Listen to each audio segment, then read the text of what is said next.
অন্যান্য দেবতাদের মতো শিব কোনো ঐশ্বরিক অলঙ্কার ও পোশাক পছন্দ করেন না। তিনি বাঘছাল পরে থাকেন এবং শরীরে কেবল ভস্ম মাখেন, সেটাই শিবের অলঙ্কার।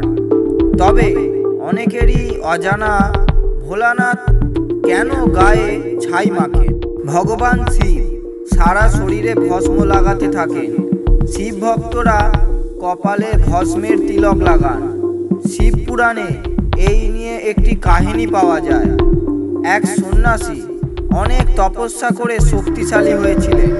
তিনি কেবল ফল এবং সবুজ পাতা খেতেন, তাই তার নাম ছিল বরনাথ। তপস্যার ফলে সেই সন্ন্যাসী বনের সমস্ত প্রাণীর ওপর নিয়ন্ত্রণ করতে পারতেন। একবার সন্ন্যাসী তার কুঁড়ে ঘর মেরামতের জন্য কাঠ কাটছিলেন। এমন সময় তার আঙুল কেটে যায়। সন্ন্যাসী দেখলেন আঙুল থেকে রক্ত পড়ার বদলে গাছের রস বের হচ্ছে। সন্ন্যাসী অনুভব করলেন যে তিনি এতটাই শুদ্ধ হয়ে উঠেছেন যে তার শরীর রক্ত নয়, গাছের রসে পূর্ণ হয়েছে।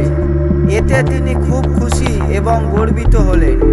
সন্ন্যাসী নিজেকে পৃথিবীর সবচেয়ে পবিত্র ব্যক্তি মনে করতে শুরু করলেন।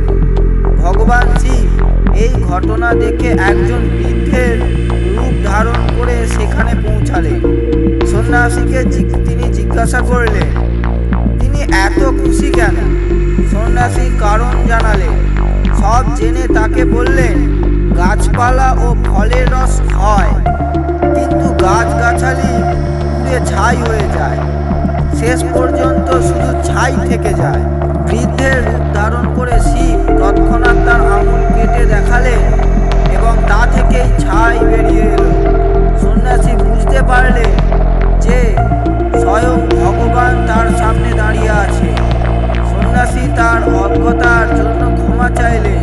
কথিত আছে যে তখন থেকেই ভগবান শিব তার শরীরে ছাই লাগানো শুরু করেছিলেন, যাতে তার ভক্তরা এই জিনিসটি সর্বদা মনে রাখে, যার মূল কথা, দৈহিক সৌন্দর্য নিয়ে অহংকার করো না, বরং চরম ও সত্যকে স্মরণ করো।